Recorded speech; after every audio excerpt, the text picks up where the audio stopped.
السلام علیکم۔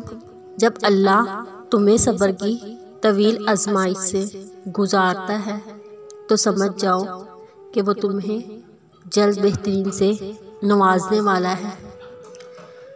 شہرک سے بھی قریب ملے گا تمہیں وہ رب، اور اللہ تعالیٰ جب اتنا قریب ہے تو ان سے کوئی بات کیسے چھپی رہ سکتی ہے؟ کوئی خواہش، کسی بھی قسم کی آرزو یا تمنا، اور پھر ہم تو چاہ بھی نہیں سکتے اگر اللہ نہ چاہے تو پھر یوں اپنی مرضی سے دعا کی توفیق نہیں مل جاتی۔ ہزاروں لاکھوں لوگ ہیں جو اپنی خواہشات کی تکمیل میں اندھا دھند پھر رہے ہیں۔ ان سب کو چھوڑ کر تمہیں اپنے در پر مانگنے کے لیے بلا لینا یہ معمولی بات نہیں۔ مسلسل دعائیں تو اللہ کو منا لیتی ہیں، تو پھر اللہ کو یوں تمہیں مسلسل دعا کی توفیق دیے جانا معمولی بات تو نہیں ہو سکتی۔ اللہ تعالیٰ کا کہنا ہے، تم جیسا گمان رکھو گے ویسا ملوں گا، اور پھر تمہارے دل میں اللہ کی بے تحاشا محبت اور یقین ڈال دینا عام تو نہیں ہو سکتا۔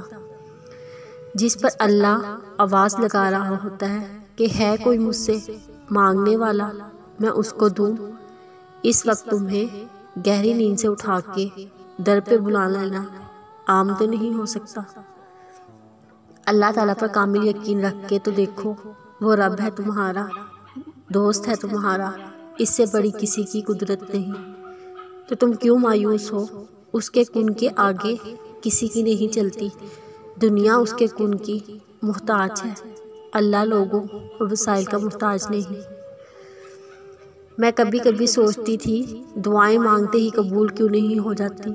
اللہ تو بااختیار ہے، وہ کن کہے تو زمین پلٹ جائے، وہ چاہے تو کچھ بھی ناممکن نہیں۔ لیکن پھر سمجھ آ گیا کہ دعائیں مانگتے ہی قبول کیوں نہیں ہوتی، کیونکہ وہ جانتا ہے ہم سے بہتر ہمارے لیے۔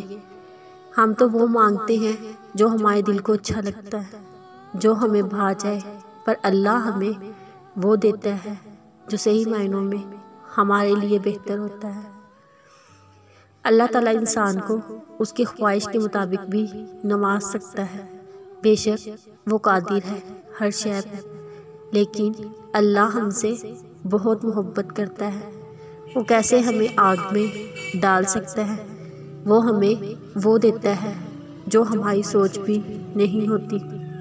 ہم اس کی مصلحت کو سمجھ نہیں سکتے، لیکن وقت بہت بڑا استاد ہے۔ وقت کے ساتھ ساتھ ہمیں سمجھ آ رہا ہوتا ہے کہ اللہ کے فیصلے ہماری خواہشوں سے بہتر ہیں۔